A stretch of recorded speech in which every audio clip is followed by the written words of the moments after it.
दी print के YouTube channel को subscribe करें और ताज़ा अपडेट्स पाने के लिए बेल आइकन दबाएं। नमस्कार, ईलानॉमिक्स में आपका स्वागत है और हर बार की तरह इस हफ्ते भी हमारे साथ हैं अर्थशास्त्री ईला पटनायक। आज हम बात कर रहे हैं मुद्रास्फीति की, इन्फ्लेशन की, खासतौर पे इन्फ्लेशन टारगेटिंग फ्रेमवर्क की और उस पर जो लोगों के उसके ऊपर जो मत आ रहे हैं उस पर।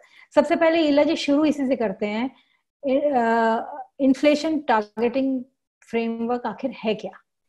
जी, इन्फ्लेशन टारगेटिंग फ्रेमवर्क का एक इंस्टीट्यूशनल एंड लीगल फ्रेमवर्क है जिसके through parliament, government, central bank मतलब जैसे हमारा central bank reserve bank of India है, उसको एक मैंडेट देती है कि तुम इतना % इन्फ्लेशन को टारगेट करो, कोशिश करो कि इन्फ्लेशन का रेट इतना % हो। जैसे इंडिया में हमने कहा है 4% हो, फिर हमने कहा है कि उसका बैंड इसके अराउंड हो सकता है, पर प्राइमरीली ये शुरू होता है एक लॉ से। इन्फ्लेशन टारगेटिंग पार्लियामेंट चूज करती है कि ये फ्रेमवर्क होना चाहिए, इसमें कौन, ये लोग ऐसे डिसाइड करने चाहिए, कमेटी बनाते हैं ऐसे डिसाइड करने चाहिए, सेंट्रल बैंक जो है इस रेट इतनी बार मिलना चाहिए, हमारा जैसे साल में 6 मीटिंग्स होनी चाहिए, मॉनेटरी पॉलिसी कमेटी होनी चाहिए, कमेटी में 6 मेंबर इंटरनल, 6 मेंबर एक्सटर्नल। अगर वो टारगेट के आउटसाइड जाते हैं तो ऊपर 2% जा सकते हैं, नीचे 2% आ सकते हैं। बहुत देशों ने 30 से ऊपर, जब हमने अडॉप्ट किया ये, तो तब 30 से ऊपर देश थे जो target inflation targeting framework adopt कर चुके थे, और सभी का बेसिस था सबसे पहले एक लीगल चेंज। और क्योंकि ज्यादातर ये डेमोक्रेसीज में हुआ है, तो डेमोक्रेसीज में उनका जो पार्लियामेंट है या उनका जो बॉडी है जो बनाता है लॉज, लेजिस्लेचर उनका है, वो सबसे पहले इसको शुरू करता है एक लीगल चेंज से। अब जब एक लॉ बना दिया गया कि आप ये करेंगे, फिर आप उसमें अपॉइंटमेंट्स करते हैं कि अच्छा हम अब इतने ये मेंबर्स अपॉइंट हो रहे हैं। और आजकल बहुत खबर आ रही है कि जैसे 3 मेंबर्स जो एक्सटर्नल मेंबर्स थे उनकी अपॉइंटमेंट नहीं हुई, तो इसलिए अभी जो मीटिंग होनी थी वो नहीं हो पाएगी, एक मीटिंग मिस हो जाएगी। उनको ये बताया जाता है कि आपके पास हाथ में इंस्ट्रूमेंट क्या है। तो एक तरफ आपका ऑब्जेक्ट हो गया, ऑब्जेक्ट क्या है? आपका इन्फ्लेशन रेट है, कंज्यूमर प्राइस इंडेक्स से आप मेजर करते हैं, ये सब लॉ में है। तो ये फ्रेमवर्क का पार्ट है कि कंज्यूमर प्राइस इंडेक्स से मेजर जो इन्फ्लेशन रेट है उसको आप टारगेट करेंगे, और जो बैंड निर्धारित है वो भी इसमें फ्रेमवर्क के तहत ही है। एक और आपका वो तो टारगेट हो गया इन्फ्लेशन का, प्राइस राइज का। बैंक निर्धारित क्या है? Interest rate. Reserve bank of India क्या निर्धारित करता है? Interest rate. इंटरेस्ट रेट कौन सा इंटरेस्ट रेट? वो रेट है, उसको मैं टेक्निकल टर्म बताती हूँ ताकि जो फेमिलियर नहीं है उसको समझ आए। वो है रिपो रेट। रिपो रेट क्या होता है कि उस रेट से आप अगर बैंक है तो आप रिजर्व बैंक से बोरो कर सकते हैं। आप अपना गवर्नमेंट सिक्योरिटीज वगैरह जो आपके पास हैं, आप उनको गिरवी रखेंगे और आप रिजर्व बैंक से उस रेट पे बोरो कर लेंगे। अब अगर वो रेट बहुत लो है तो फिर आगे जब आप जाके लेंड करेंगे तो आप लोअर रेट्स में लेंड करेंगे। अगर वो बहुत हाई है तो आगे जब आप कर्ज देंगे तो आप हाई इंटरेस्ट रेट्स पे ज्यादा ब्याज वसूल करेंगे, तो ज्यादा पे देंगे। तो इसलिए वो पॉलिसी रेट कहलाया जाता है, और उस रेट के साथ साथ में देश में, बाजार में बाकी इंटरेस्ट रेट्स भी मूव करते हैं। तो ये उसके हिसाब से ही तय होते हैं। फ्रेमवर्क है। हाँ, और जब आप इन्फ्लेशन देखते हैं ज्यादा हो रही है तो यूजुअली देखते हैं कितनी ज्यादा हो रही है, यूजुअली को रेट्स को तब बढ़ाने की कोशिश करते हैं ताकि उसको कम कर लें, और जब बहुत कम हो रही है तो कई बार उनको चाहते हैं कि थोड़ा ओवर हीटिंग हो रहा है, इकोनॉमी बहुत क्रेडिट ज्यादा हो रहा है, तो तब उनको रेट्स को बढ़ा देते हैं, नहीं तो। अब इन्फ्लेशन टारगेटिंग जो ये फ्रेमवर्क है, इस पे सवाल उठ रहे हैं। किन क्वार्टर्स से सवाल उठ रहे हैं और क्या सवाल उठ रहे हैं, ये अगला सवाल। कई लोग ये कह रहे हैं कि अब ये फ्रेमवर्क हमारे लिए, ये फ्रेमवर्क सूटेबल नहीं है और इसको हमें खत्म कर देना चाहिए। इस फ्रेमवर्क ये इंडिया के लिए सूटेबल नहीं रहा। अब आप ये सोचिए कि कोई भी फ्रेमवर्क जो होता है, कोई भी लॉ, उसमें कोई एक विन करता है तो एक लूज करता है। बहुत सिंपल लॉ, सिक्के के 2 पहलू हैं ही।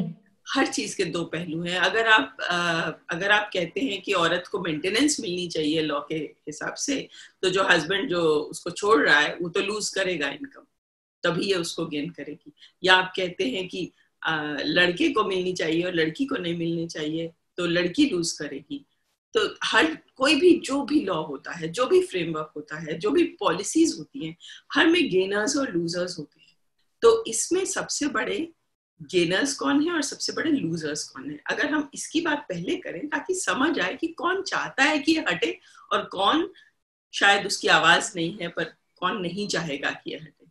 तो आप सैलरीड लोगों को सोचिए, उनकी सैलरी ठीक है, कुछ गवर्नमेंट एम्प्लॉयज डीएनएस अलाउंस वगैरह जिनको मिलता है उनको छोड़ दीजिए, पर ज्यादातर आपको साल का कॉन्ट्रैक्ट मिला कि हाँ इस साल आपको 20,000 रुपए महीना तनख्वाह मिलेगी।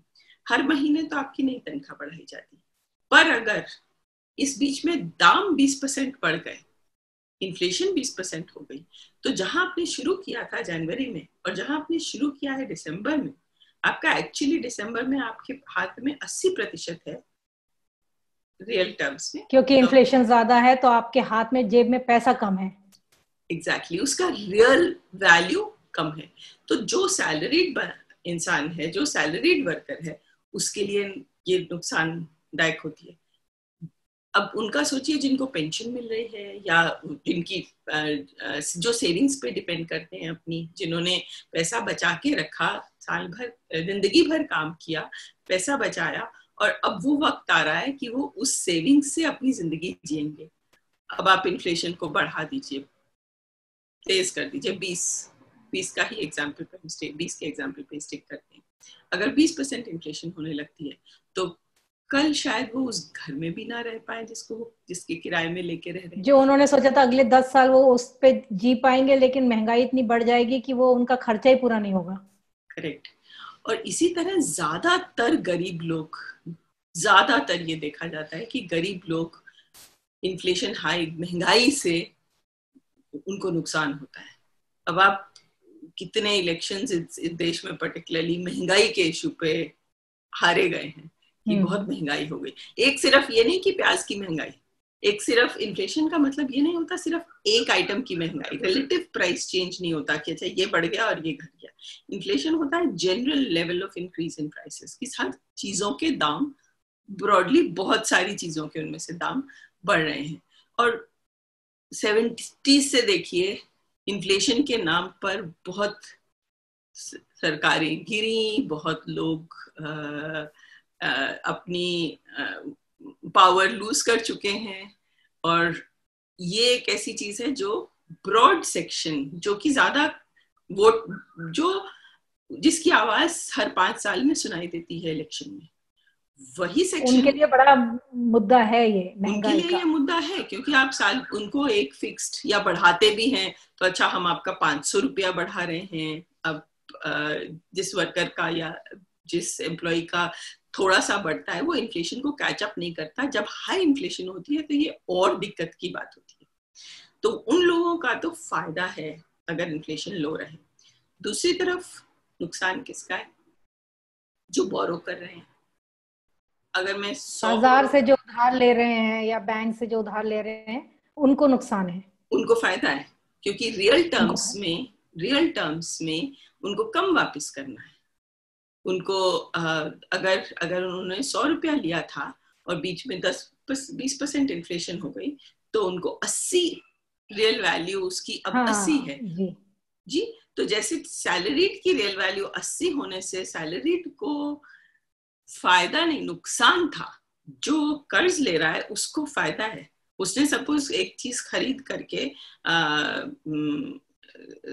अपने आइटम एक खरीद करके रख लिया और फिर एंड ऑफ द ईयर वो उसको अगर बेच देता है तो उसको ज्यादा पैसे मिलते हैं, क्योंकि महंगाई बढ़ गई है, उसका दाम ज्यादा हो जाएगा।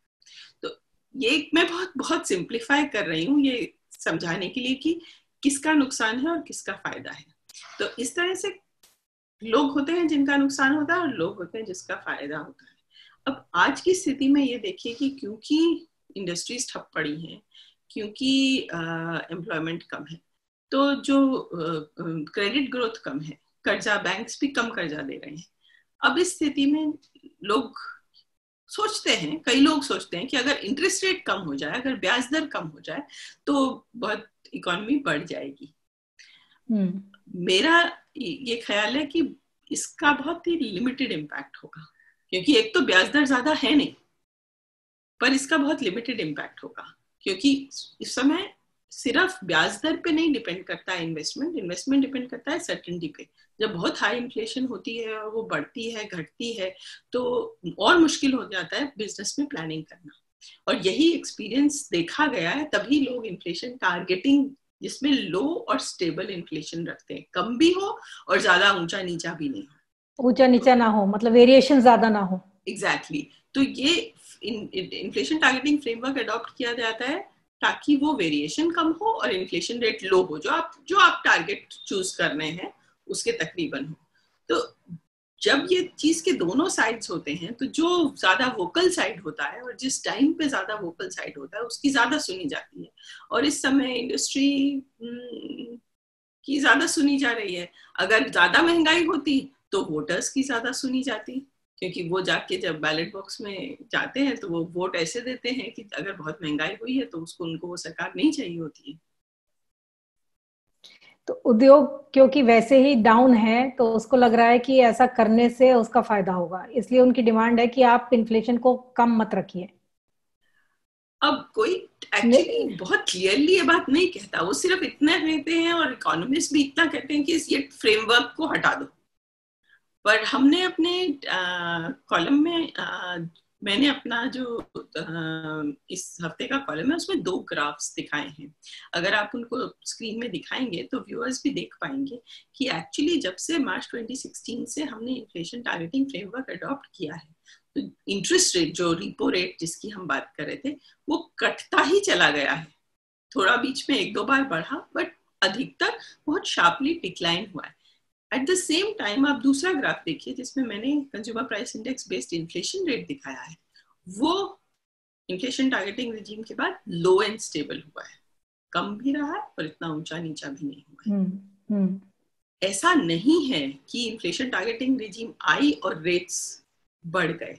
तो लोग अगर इस चीज पे ध्यान दें कि ऐसा नहीं हुआ कि बहुत हाई इंटरेस्ट रेट्स थे और ऐसा भी नहीं हुआ कि इन्फ्लेशन पे कोई असर नहीं आया, तो एक्चुअली तो फायदा हुआ, दोनों तरह से फायदा ही फायदा हुआ।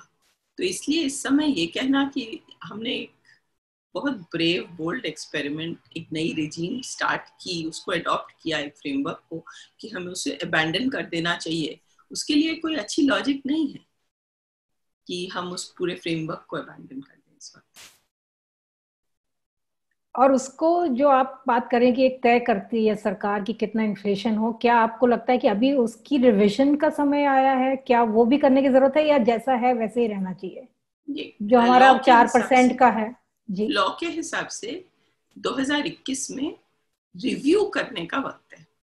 मेरे ख्याल से बैंड को थोड़ा सा नैरो कर देना चाहिए, क्योंकि जिस समय इसको अडॉप्ट किया था तो हमारे लिए एक बहुत नया एक्सपीरियंस था, और कभी इंडिया में इन्फ्लेशन टारगेटिंग और पॉलिसी रेट को इंस्ट्रूमेंट की तरह यूज करके और मॉनेटरी पॉलिसी कमेटी बना के हमने ये नहीं किया था। इवन सेंट्रल बैंक ने अपने आप से कई बार बात की कि कंट्रोलिंग इन्फ्लेशन धर्म है सेंट्रल बैंक का, पर उस कंसिस्टेंसी से फॉलो नहीं किया था। तो उस वक्त जब ये डिसीजन ली गई थी कि बैंड को चौड़ा रखा जाए, तो इसलिए भी लिया गया था ताकि हम इकोनॉमी को ज्यादा शॉक ना करें कि हम बहुत टाइटन कर दें अगर जरूरत पड़े तो, क्योंकि हमें उस बैंड के अराउंड रखना है। पर मुझे लगता है देखते हुए कि हमारा क्या एक्सपीरियंस रहा है, एंड दैट टू अभी सिर्फ ये एक्सपीरियंस ऐसे नहीं है कि बड़े नॉर्मल टाइम्स में रहा हो, ये बहुत ही वॉलेटाइल टाइम्स रहे हैं। नो, हमारा इस समय जो कोविड चल रहा है, तरह तरह की तकलीफें आई हैं इन 5 सालों के बीच में, अगर हमारा इसके बावजूद अच्छा एक्सपीरियंस रहा है तो हम उस बैंड को थोड़ा कम कर दें। बाकी मेरे ख्याल से हमें रेट हायर नहीं करना चाहिए। अगर हम रेट हायर करते हैं तो हमारी रिस्क बढ़ती हैं, हमारी इंटरनेशनल मार्केट में जैसे हमारी करेंसी डेप्रिशिएट करने की रिस्क बढ़ेगी, तो हमें अभी वो रेट को नहीं बढ़ाना चाहिए। तो कुल मिला के आपका ये कहना है कि इन्फ्लेशन टारगेटिंग फ्रेमवर्क को जारी रखा जाना चाहिए, मुद्रास्फीति कम हो तो देश के लिए ज्यादा बेहतर है, और ये मानना कि अगर मुद्रास्फीति की दर बढ़ती है और इंटरेस्ट रेट्स पे उसका असर होता है, उससे अर्थव्यवस्था को बहुत फायदा होगा, ये भी सही नहीं। तो जो मौजूदा हालात हैं उसमें कम से कम 2021 तक तो सरकार चली रही है, आगे भी चलते रहना चाहिए। इला जी, बहुत बहुत शुक्रिया हमसे बातचीत करने के लिए। द प्रिंट पर आप आते रहें, यूट्यूब चैनल को सब्सक्राइब करें, हमारे सोशल मीडिया में शामिल हों और हमारे कार्यक्रमों को सुनते रहें। नमस्कार।